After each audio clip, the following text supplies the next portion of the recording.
Галактическая империя только начинает свое правление. Дарт Вейдер, тайный ученик императора Палпатина, получает в свое распоряжение группу бывших джедаев, которые пали на темную сторону и стали имперскими инквизиторами. Им поручено выслеживать и уничтожать немногочисленных членов их бывшего ордена. Одной из таких являлась Джокаста Ню, которая до приказа 66 была главным архиварусом Ордена Джедаев. Она спряталась на отдаленной Луне, где и записала все доступные ей знания в голокроны, с надеждой, что будущее поколение джедаев сумеют ими воспользоваться.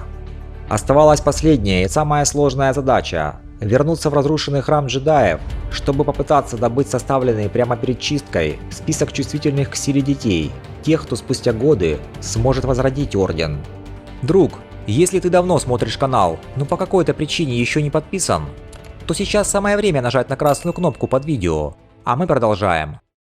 Прибыв тайно на Корусант и пробравшись в архивы храма, Джокасте удается забрать кристалл памяти, специальное устройство для хранения данных, на котором находилась необходимая ей информация.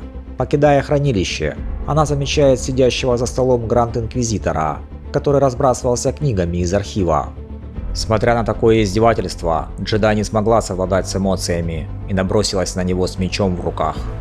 Джокаста никогда не славилась безупречной техникой боя, поэтому в конце концов Инквизитор обезоружил ее и оттолкнул, приготовившись убить. Однако ему помешал Дарт Вейдер, который внезапно возник на пороге и парировал его удар. «Почему?» – вскрикнул Гранд-Инквизитор. «Это же джедай Джокаста Ню!» «Потому что я этого не хочу», – ответил Дарт Вейдер. Инквизитор понятия не имел, что Сидиус поручил своему ученику доставить Джокасту живой, с целью получить всю необходимую ему информацию. А объяснять ему это Вейдер не стал, поскольку Сидиус дал ясно понять, что Инквизиторам знать больше положенного совсем ни к чему. Воспользовавшись заминкой, вызванной спором врагов, Джокаста использовала телекинез, чтобы обрушить на противников множество книг из архива. Пока те пытались выбраться, она вернула себе свой меч и скрылась на верхней галерее зала. Понимая, что цель ситха в том, чтобы получить из нее ценнейшие знания, Джокаста воспользовалась своими кодами авторизации, чтобы уничтожить всю информацию в архиве храма и отключить сервера. Она скрылась в отделе архивов, где сокровища джедаев охранял специально запрограммированный дроид-страж. Когда туда спустился Дарт Вейдер, тот с помощью биосканирования опознал его истинную личность – рыцаря-джедая, члена Высшего Совета Энакина Скайуокера. Стражу удалось ненадолго задержать ситха, пока Джокаста мчалась вглубь хранилища, чтобы найти оружие, с помощью которого она сможет противостоять Вейдеру.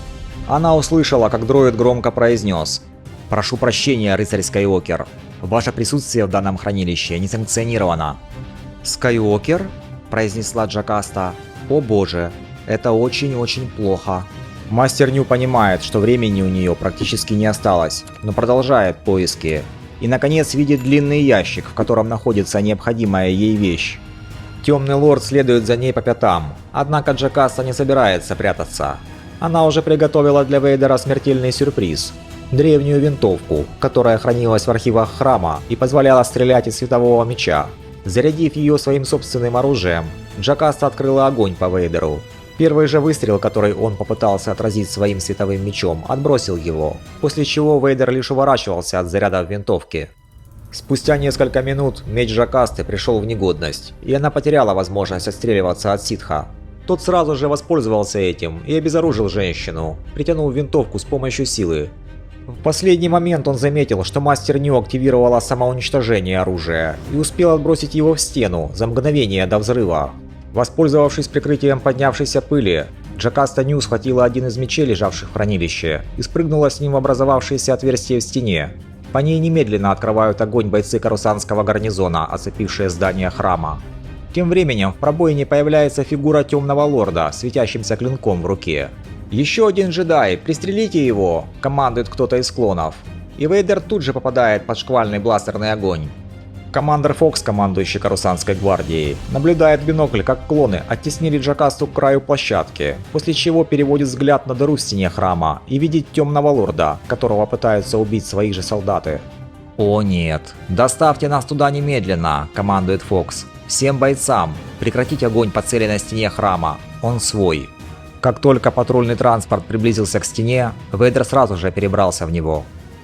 «Командор, почему вы не предоставили подчиненным мое описание?» «Я не ожидал ничего подобного, сэр. Я не думал». Темный лорд не стал ждать, когда Фокс закончит свои оправдания. Наказание последовало немедленно.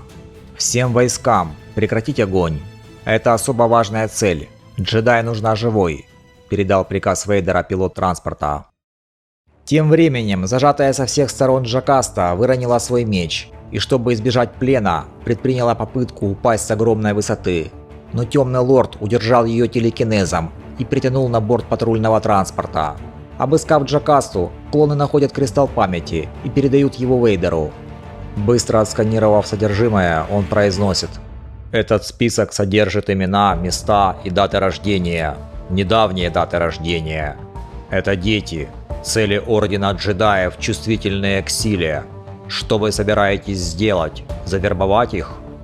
«Палпатин приказал сохранить мне жизнь, и ты даже не знаешь зачем. Бедный запутавшийся мальчик», — отвечает ему Джокаста. «Ему нужен этот список, и причина ясна. Он хочет создать больше таких, как ты». «Хотите, я вырублю ее, сэр?» – не выдержал один из клонов. «Я буду счастлив прекратить всю эту джедайскую ложь». «Джедайскую?» – произносит Джокаста, обращаясь к клону. «Идиот! Ты даже не понимаешь, кого должен ненавидеть. Ты выполняешь приказы джедая. Этот человек – Энакин Скайуокер, рыцарь-джедай». Таким образом, Джокаста Нью раскрыла каждому клону на борту настоящую личность Дарта Вейдера. Неизвестно, приняли ли клоны ее слова всерьез, это уже не имело особого значения, поскольку никто не должен был узнать настоящее имя человека, который скрывался под черной броней. Поэтому Темный лорд без промедления применил силу и вышвырнул всех клонов с патрульного транспорта, при этом разбив кабину пилотов. Затем он развернулся к Джокасте. «Это ваша вина». «Они сами выбрали свой путь», — ответила джедай. Понимая, что времени в обрез, Вейдер активировал свой меч и покончил с Джокастой, а затем быстро покинул транспорт за секунды до катастрофы. После этого он связался с Сидиусом. «Учитель, Джокаста Нью погибла при попытке к бегству». «Я понял. Прискорбно», — ответил Сидиус. «Возвращайся, мой ученик. Я хочу услышать, как умерла эта ведьма. Но сперва скажи мне, узнал ли ты что-нибудь от Джокасты перед ее смертью?» «Нет, учитель, ничего», – произнес Вейдер, одновременно раздавливая рукой кристалл памяти с необходимой Сидиусу информацией. Друзья, хотите больше подобных историй? Если да, то ставьте ваши лайки, подписывайтесь на канал и оставляйте комментарии. Так я пойму, что данные темы вам интересны. Спасибо за просмотр и до новых встреч в следующих видео.